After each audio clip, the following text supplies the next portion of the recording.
Hello friends, welcome to my channel accounting and tax academy. पिछले कुछ lectures में हमने बेसिक्स ऑफ अकाउंटिंग पढ़ा, बेसिक्स ऑफ टैक्स पढ़ा और आज हम पढ़ेंगे journal entry. Now what is journal entry? Journal entry जो है one of the most important और one of the most basics of accounting है। जिस तरह से आपके इंग्लिश के लिए ABCD ज़रूरी है, मैथ्स के लिए 1 to 10 ज़रूरी है, ठीक है, उसी तरह से जनरल एंट्री जो है अकाउंट्स का ABCD है। इसके बिना जो है वो आप अकाउंट्स में आगे बढ़ ही नहीं सकते। जनरल एंट्री जो है अकाउंट्स का फाउंडेशन है और ये फाउंडेशन बहुत इम्पोर्टेंट होता है। और आप जिस तरह से बिल्डिंग बनाते हैं तो foundation need to be very strong, very important. आप उसी के बाद में आप जो है एडवांस लेवल पे जाकर अकाउंटिंग समझ सकते हैं और कर सकते हैं। तो आज हम one of the most important things ले रहे हैं, जनरल एंट्री। ठीक है, अब हम समझेंगे जनरल क्या है और जनरल एंट्री क्या है। तो जनरल बेसिकली जो है एक बुक है जिसके अंदर एंट्री रिकॉर्ड होती है, ठीक है, उसको बोलते हैं general entry. General is a book employed to classify करना है, सॉर्ट आउट करना है ट्रांजैक्शन को, ठीक है, in a form convenient to their subsequent entries in ledger. अच्छा, अब ये जनरल के साथ में जो है एक लेजर भी बनता है, तो एक इफेक्ट, एक एंट्री जो है इसमें जाती है जनरल में, इस जनरल की बुक में, और दूसरी जो है वो आपके लेजर में जाती है। ठीक है, general is a original book जिसमें एंट्री होती है। आपके कुछ डॉक्यूमेंट्स रहेंगे, जैसे चेक्स है, रिसिप्ट्स है, ठीक है, उसकी एंट्री सबसे पहले जो है आपकी जनरल में जाएगी। When general transactions are recorded in general it becomes general entry. अब यही जो ट्रांजैक्शन है जिसको हम रिकॉर्ड करते हैं, ये हमारी बन गई जनरल एंट्री। अब जनरल एंट्री में दो कॉलम होते हैं, एक होता है डेबिट साइड, एक होता है क्रेडिट साइड, जिसमें हम ट्रांजैक्शन रिकॉर्ड करते हैं। और ये ट्रांजैक्शन जो है हमको डेट वाइज रिकॉर्ड करना है और जैसे जैसे होते गए वैसे वैसे रिकॉर्ड करना है। अब कुछ बेसिक टाइप्स के जनरल होते हैं, जैसे परचेज बुक हो गया, सेल्स बुक हो गया, परचेज रिटर्न हो गया, सेल्स रिटर्न हो गया, बिल्स रिसीवेबल हो गया, बिल्स पेएबल हो गया। ठीक है, अभी आइए देखते हैं इम्पोर्टेंस, क्यों इम्पोर्टेंट है इतनी जनरल एंट्री। सबसे पहला तो हमने ऊपर पढ़ा कि ये बेसिक है, सबसे बेसिक प्रिंसिपल बुक है। इसके बिना तो कोई चीज हमारी आगे नहीं बढ़ सकती, क्योंकि जितनी हमारे पास चेक्स आते हैं, रिसिप्ट आती है, चालान आती है, इन सबको हम ऑर्गेनाइज करके एक बुक में रिकॉर्ड करते हो। सबसे पहली बुक, प्रिंसिपल बुक, वो है जनरल बुक। जितने इंपॉर्टेंट होते हैं सब ट्रांजैक्शन इसमें रिकॉर्ड हो जाते हैं, ठीक है, और सब डेट वाइज रिकॉर्ड होते हैं। ओके, और इसके बाद में एक बुक बनती है जिसको हम देखेंगे लेजर, और इसमें जो है हर डे टू डे ट्रांजैक्शन सबसे पहला रिकॉर्ड होता है, उसके बाद में जो है वो दूसरी बुक में जाता है। तो ये बुक जो है वो ज़्यादा इम्पोर्टेंट हो गई क्योंकि ये पहली बुक है। और हर अकाउंटिंग प्रोसीजर हमको इसमें फॉलो करना है, हर डॉक्यूमेंट्स को लेकर चलना है, और सबके साथ सब एंट्री के नीचे एक ब्रीफ डिस्क्रिप्शन रहेगा जिसको हम कहते हैं नरेशन। आपने जो एंट्री की है उसका डिस्क्रिप्शन देगा कि ये एंट्री क्यों थी, क्या थी, किस वजह से थी। तो narration is important for remembrance purpose, ठीक है। It helps to find and prevent errors. और आपने जो भी एंट्री किया है उसके दो इफेक्ट है, दो लेजर्स में जा रहे हैं, तो आप कहीं पे भी कोई चीज़ भूल रहे हो या कैलकुलेशन में मिस्टेक कर रहे हो तो आपके जो एरर्स जो है वो आप पकड़ सकते हो, कैच कर सकते हो। Arithmetic accuracy of the transaction, जैसा भी मैंने बताया, कैलकुलेशन आप पकड़ने के लिए ज़रूरी है, ठीक है। और फिर ये सब बुक्स को लेकर जो है हमारा फाइनल अकाउंट्स बनता है। फाइनल अकाउंट्स हम आगे पढ़ेंगे कि किस तरह से बनता है और कितने कितने उसमें स्टेप्स इन्वॉल्व है। उसके लिए आप हमारे चैनल पे बने रहिए, सब्सक्राइब कीजिए, बेल आइकन दबा के रखिए ताकि मैं आगे के लेक्चर्स डालूं तो आपको जो है वो नोटिफिकेशन आ जाए। लाइक कीजिए, शेयर कीजिए दूसरों के साथ, और मेरे साथ बने रहिए। फिर हम आगे देखते हैं व्हाट इज जनरल एंट्री। यहाँ पे मैंने जो एक टेबल दिया है ये आपको जो है एक आइडिया देगा कि इस तरह से जो है जनरल होता है और जनरल एंट्री की जाती है। एक ये कॉलम होता है, ठीक है। यहाँ पे आप डेट डालोगे, फॉर एग्जांपल 1/1/2021, ओके। फिर आता है कि पर्टिकुलर कॉलम जिसमें लिखा जाता है कि आपने कौन से अकाउंट को डेबिट किया है। फॉर एग्जांपल हम एसेट अकाउंट को डेबिट करेंगे, ठीक है। फॉर एग्जांपल हमने लैंड अकाउंट डेबिट किया, ओके। और फिर एक अकाउंट आता है जिसको हम क्रेडिट करेंगे, ठीक है। फॉर एग्जांपल हमने बैंक को क्रेडिट किया, ठीक है। तो एसेट अकाउंट डेबिट, एसेट आ रहा है, बैंक अकाउंट क्रेडिट, बैंक में से पैसा जा रहा है। फिर आता है यहाँ पे लेजर, लेजर फोलियो नंबर डालेंगे। फॉर एग्जांपल लेजर फोलियो है हमारा 10, ठीक है। लेजर फोलियो बहुत ज़रूरी है क्योंकि यहाँ से एंट्री जो है आपकी बाद में लेजर में जाएगी और वहाँ पे भी आपका एक सिस्टमेटिक रिकॉर्ड रहेगा, लिंक रहेगा, ठीक है। फिर यहाँ पे चलो हम डालते हैं amount, land account debit 1 lakh rupees, okay. और बैंक अकाउंट क्रेडिट, बैंक में से पैसा गया हमारा, ठीक है। अब यहाँ पे आता है एक छोटा सा नरेशन, नरेशन में लिखेंगे बीन एसेट परचेस्ड, ओके। और ये हमने किस तरह से किया, इसके लिए आपको जो है 3 गोल्डन रूल्स ऑफ अकाउंटिंग पता होने चाहिए कि रियल अकाउंट क्या होता है, पर्सनल क्या होता है, नॉमिनल क्या होता है, और एसेट जो है वो रियल अकाउंट में जाते हैं। और इसलिए जो है मैंने हमारा एक पूरा का पूरा लेक्चर बनाया था।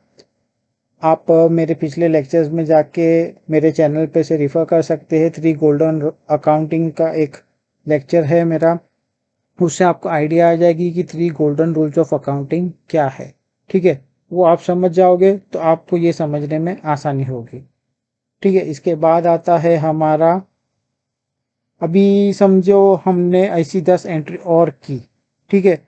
और फिर हमको जो है इन सब का एक टोटल करना है, तो हम इनका टोटल करते हैं, ओके।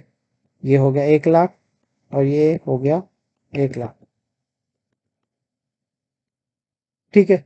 अब इन टोटल करने के बाद में इम्पोर्टेंट स्टेप आता है जिसको बोलते हैं हम कास्टिंग। कास्टिंग का मतलब है कि ये दोनों सेम होना चाहिए, इक्वल होना चाहिए, डेबिट और क्रेडिट जो है वो इक्वल होना चाहिए, ठीक है। जिसको हम एक वर्ड बोलते हैं टैली। और टैली इज़ वेरी इम्पोर्टेंट, क्यों? क्योंकि ये आपको बताएगा कि हमने जो भी चीज़ की है वो करेक्ट की है, हमने जो भी डेबिट और क्रेडिट के रूल्स को प्रॉपर फॉलो किया है, हमने अमाउंट्स को प्रॉपर डाला है, ठीक है। और ये अगर हम करते हैं तो हमारा अकाउंट जो है वो टैली होगा। This will equal to be this, ये दोनों इक्वल हो गए। और हमने अगर ये चीज़ नहीं की है तो हमने कहीं ना कहीं कोई गड़बड़ की है, ठीक है। तो ये जो चीज़ है बहुत इम्पोर्टेंट है। उसी के जो है फीचर्स स्टेप वाइज यहाँ पर लिखे गए हैं, तो आपको जो है समझने में आसानी होगी। पहला तो देखना है, जैसा मैंने बताया कि कौन से जो है ट्रांजैक्शन इन्वॉल्व है, टाइप्स ऑफ अकाउंट इन्वॉल्व है, जैसा रियल अकाउंट है, एसेट है, क्या है, अकाउंट्स देखना है। फिर डेबिट में जाएगा, क्रेडिट में जाएगा, वो देखना है। डेट डालना है आपको, ठीक है। पर्टिकुलर में डालना है, जैसे बैंक अकाउंट डेबिट। और ये जो है स्टेप्स है जो मैंने आपको ऊपर बताया, उसी उस चीज़ को यहाँ पर लिखा गया। लेजर फोलियो डालना है आपको, ये किस सीरीज में रिकॉर्ड होता है ये हमें देखना है, ठीक है। जैसा भी मैंने ऊपर पहले बताया कि आपके जो सोर्स डॉक्यूमेंट है, चेक हो गया, आपका जो है रिसिप्ट हो गया, ठीक है, ये आपके सोर्स डॉक्यूमेंट है। वो सोर्स डॉक्यूमेंट आए और ट्रांजैक्शन हुआ, अब चेक क्यों आया था और चेक कौन सी बैंक में आया था, तो वो बैंक का नाम, ठीक है, क्यों आया था, कोई चीज़ सोल्ड की थी, हमारा एक प्रोडक्ट सेल हुआ तो उसके हिसाब में आया चेक, तो ये ट्रांजैक्शन था, ठीक है।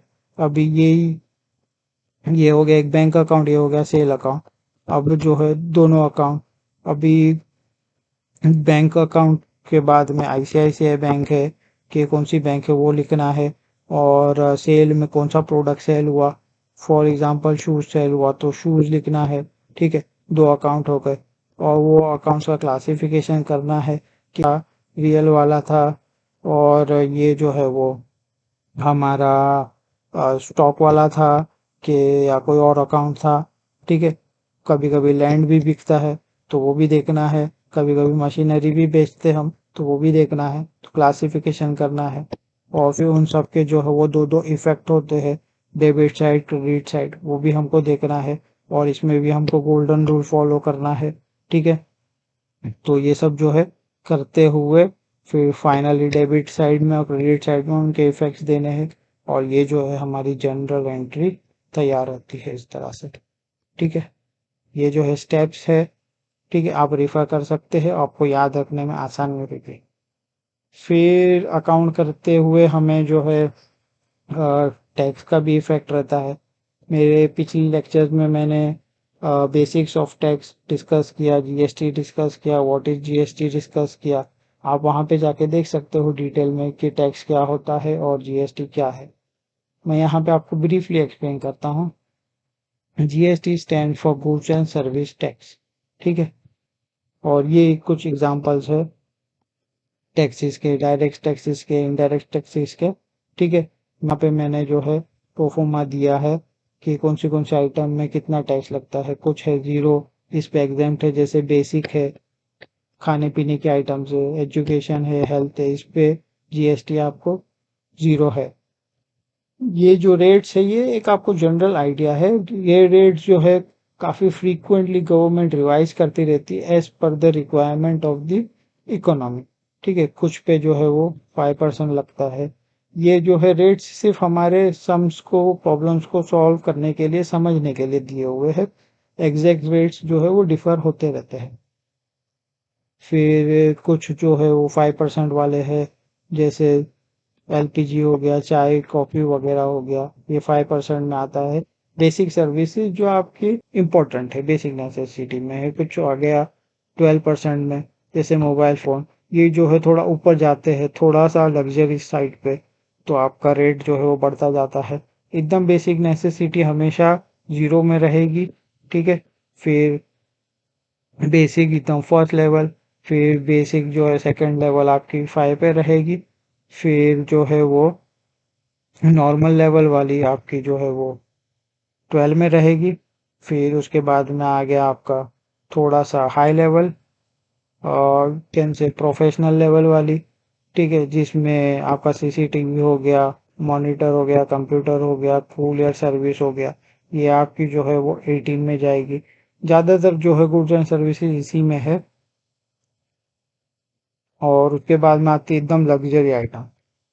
एकदम लग्जरी जो है हाई लेवल के लोगों के यूजेज के लिए रहती है, वो आपको जो है 28% स्लैब में मिलेगी, ठीक है। जैसे मोटरसाइकिल हो गया और कोई भी लग्जरी कार हो गई। और टबैको आइटम्स भी गवर्नमेंट ने लग्जरी में इसलिए डाला है ताकि डिस्करेज करने के लिए पब्लिक को। ज्यादा रहेगा इसके ऊपर तो जो है पब्लिक बाय कम करेगी, प्लस गवर्नमेंट को इनकम भी ज्यादा होगी, ठीक है।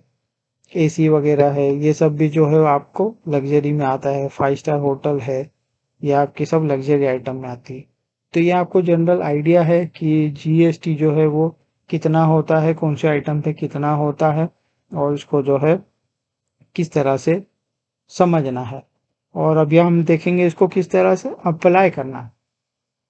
तो आइए हम कुछ एग्जांपल्स देखते हैं जीएसटी के और जनरल एंट्री के। Example number 1, purchase laptop from Jalaram and company.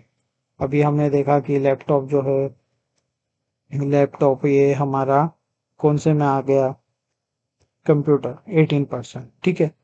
अभी देखो यहाँ पे लैपटॉप 18%, ओके। तो ये टेबल देने का वजह ही ये था कि आपको जो है यहाँ पे समझ पड़े। Purchase laptop from Jalaram and company worth ₹50,000 at 18% GST and amount paid by cheque. एक तो ये लैपटॉप जरूरी है, उसका ये अमाउंट, ये टैक्स और paid by source. Cost of laptop कितना था आपका, यहाँ से लिए 50,000, 18% जीएसटी। अभी ये जो भी जीएसटी रहता है इसमें भी दो रहता है, एक होता है सीजीएसटी, एक होता है एस। सी का मतलब होता है सेंट्रल गवर्नमेंट के लिए, ठीक है। एस का मतलब होता है स्टेट गवर्नमेंट के लिए। अब 18 रहता है तो इसको 9 सेंट्रल को जाता है, 9 जो है वो स्टेट को जाता है। तो इसका जो है दो डिवीजन है, सेंट्रल एंड स्टेट। अब आ गया कॉस्ट ऑफ लैपटॉप आपका 50,000 था, उसके ऊपर आपने 9% कैलकुलेट करके लगाया 4,500, और ये जो है 9% 4,500, ये दोनों का टोटल आपने किया 9,000, ठीक है। अब ये आपका टोटल आया 59,000। This is how we calculate tax, ठीक है। अब आइए देखते हैं इसको एंट्री कैसा करना है जनरल में। यहाँ पे आप लिखिए अपना डेट, फॉर एग्जांपल 2/2/2021 में हमारी एंट्री हो रही है। अब आइए देखते हैं। अब यहाँ पे आपके 3 गोल्डन रूल जो मैंने लास्ट लेक्चर में पढ़ाया था वो बहुत इंपॉर्टेंट हो जाते। वो आपको बताएगा कि कौन सा अकाउंट जो है वो रियल है, कौन सा एसेट है, कौन सा नॉमिनल है, ठीक है। अब लैपटॉप जो है हमारा एसेट है, रियल अकाउंट में जाएगा, तो गोल्डन रूल के हिसाब से डेबिट व्हाट कम्स इन। तो अब हमारे पास क्या आ रहा है, लैपटॉप आ रहा है, ठीक है। लैपटॉप इधर लिखे लैपटॉप अकाउंट डेबिट, इसका अमाउंट इधर लिखे 50,000, डेबिट व्हाट कम्स इन, ठीक है। अब ये जो है हमारा नॉमिनल है, नॉमिनल मीन्स एक्सपेंस, तो डेबिट ऑल एक्सपेंस हमारे गोल्डन रूल के हिसाब से, तो ये दोनों हमारे एक्सपेंस है, ठीक है। तो ये expense account debit, debit all expense है। और ये हमने डेबिट क्यों किया, क्योंकि एसेट है, डेबिट व्हाट कम्स इन। अभी ये दोनों अंदर आ रहे, अब बाहर क्या जा रहा है हमारा, बैंक, बैंक में से हमारा पैसा जा रहा है, ठीक है। तो बैंक भी हमारा रियल में है, एसेट में है, तो debit what comes in, credit what goes out. ये आया इन, या गया आउट, ठीक है। तो आउट जो जाएगा वो क्रेडिट साइड पे। तो इस तरह से हमारी एंट्री होती, और ये हमारा नरेशन है। Been purchase laptop by cheque at 18% GST. मतलब इसमें ये पूरा जो हमने जो भी रिकॉर्ड किया उसका एक स्मॉल नरेशन है। ये आपकी मेमोरी के लिए इम्पोर्टेंट है, क्योंकि ऐसे हजारों ट्रांजैक्शन हो जाओगे तो आपको पता नहीं चलेगा फिगर से या लैपटॉप से कि ये कौन सा वाला कब लिया हुआ था। तो ताकि आपको याद रहे, इसके लिए डेट और ये नरेशन जो है इम्पोर्टेंट रहता है। फिर आइए नीचे टैली करना है हमको, ठीक है। 50,000, 4,500, 4,500 प्लस प्लस करके ये हो गया आपका 59,000। ये जो है आपका 59,000। जैसा अभी मैंने ऊपर बताया आपको कि आपको फाइनली जो है लास्ट में दोनों अकाउंट को है टैली करना है, ये दोनों इक्वल होने चाहिए। तो यहाँ पे हमारे दोनों इक्वल हो रहे, मतलब हमने इसमें कोई मिस्टेक नहीं की है। हमने जो है डेबिट और क्रेडिट के सब रूल्स को फॉलो किया है, और सब हमने प्रॉपरली समझ के किया है कि भाई ये नॉमिनल था, ये डेबिट, और ये एसेट था तो हमने इसको डेबिट किया है, और ये नॉमिनल था, एक्सपेंस था तो हमने इसको डेबिट किया है। अगर कोई रूल आप गलत कर दोगे, समझो ये डेबिट का क्रेडिट कर दिए, तो ये टैली नहीं होगा। या कुछ आप कैलकुलेशन में मिस्टेक कर दोगे तो भी ये टैली नहीं होगा। तो ये जो जनरल एंट्री इसीलिए इम्पोर्टेंट है कि आपकी कहीं भी कोई भी गलती हो तो है आपको इधर पता चल जाती है, और ये पूरा सिस्टमेटिक रिकॉर्ड होता है।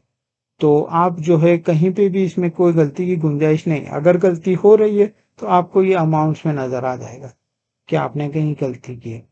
तो ये पूरा का पूरा एक सिस्टम है, पूरा पूरा ऑर्गेनाइज है, ठीक है। आइए हम एक और एक एग्जांपल लेते हैं ताकि आपको एकदम क्लियर हो जाए। ये जो एंट्री हमने की है इसकी एक रिवर्स एंट्री लेते हैं, ठीक है। आइए एग्जांपल नंबर 2 देखते हैं। अब हम परचेज की, अब हम सेल की एंट्री करें। Sold motor car for 1 lakh at 28%। अभी हमने ऊपर देखा था 28% का स्लैब, कार अंडर 28%, ठीक है। Now sold motor car at 28% GST and amount received by cheque. अभी इसमें आपको जो है हमेशा याद रखना, क्वेश्चन में से ही तीनों अकाउंट मिल जाएंगे। एक हो गया आपका मोटर कार, एक हो गया ये आपका अमाउंट, एक हो गया आपका टैक्स और पेड बाय चेक। ठीक है, अब कॉस्ट ऑफ मोटर का आपको यहाँ से अमाउंट मिल गया 28%, जैसा भी मैंने ऊपर बताया था। एक इसको जो है 2 में डिवाइड होगा, 14 प्लस 14, एक जाएगा सेंट्रल को, एक जाएगा स्टेट को, एक गया सेंट्रल को, एक गया स्टेट को। ठीक है, 14 कॉस्ट ऑफ मोटर का 1 लाख, ये हो गया आपका प्लस प्लस 14 28 1,28,000 आपका फाइनल अमाउंट आया। ये हो गया हमारा बेसिक कैलकुलेशन। अब आइए हम इसकी जनरल एंट्री करते हैं। यहाँ पे आप डेट डाल दीजिए। ठीक है, और यहाँ पे ये जो है चेक मीन्स बैंक, बैंक क्या है आपका एसेट, ये हो गया आपका डेबिट। ठीक है, एसेट अकाउंट डेबिट, जैसा भी मैंने बताया था आपको गोल्डन रूल में। यहाँ पे बैंक में से पैसा जा रहा था तो उसको क्रेडिट किए, अब सेल कर रहे तो बैंक में पैसा आ रहा है, इनकमिंग हो गया। ठीक है, पैसा आया इनसाइड तो bank account debit, debit what comes in, बाहर क्या जा रहा है, बाहर जो जा रहा है वो भी एसेट है, क्रेडिट व्हाट गोस आउट। ठीक है, यहाँ पे पैसा आ रहा है, यहाँ पे हमारे 1 लाख का एसेट बाहर जा रहा है, क्रेडिट व्हाट गोस आउट। ये जो है हमारे नॉमिनल अकाउंट है। नॉमिनल अकाउंट में debit all expenses, credit all gains. अब हमने इसको क्यों क्रेडिट साइड पे लिखा, अब जो है हम मोटर कार के पैसे के साथ टैक्स को कलेक्ट भी कर रहे हैं। ठीक है, हमने कस्टमर को 1 लाख रुपए का एसेट के ऊपर टैक्स कलेक्ट किया, हालांकि ये टैक्स हमारा नहीं है, गवर्नमेंट को देना है हमको सेट ऑफ करके, बट फिलहाल हम कलेक्ट कर रहे। ठीक है, तो नॉमिनल अकाउंट में और credit all incomes and gains, debit all expenses, तो इसीलिए जो ये हमारी एक इनकम हो रही है, पैसा हमको इन आ रहा है। ठीक है, इन है तो इसके लिए इसको क्रेडिट कर रहे हैं। उसी तरह जो जैसा हमने ऊपर किया, हम ये अकाउंट्स को टैली करेंगे और हमारा जो है टैली होता है तो हमने सब डेबिट और क्रेडिट के रूल्स को फॉलो किया, हमने कैलकुलेशन में कोई मिस्टेक नहीं की, तो हमारा जो है ये एंट्री वॉज करेक्ट। ठीक है बच्चों, आज के लिए इतना ही। Do not forget to like, subscribe and share and press the bell icon to stay connected. मैं आगे बहुत सारे ऐसे इंफॉर्मेटिव लेक्चर्स डालते रहूँगा और ये मेरी सीरीज ऑफ लेक्चर्स है और आगे मैं कंटिन्यू करते रहूँगा, एडवांस लेवल पे हम जाते रहेंगे। और अपने फ्रेंड्स के साथ शेयर करना ना भूले। Take care, bye.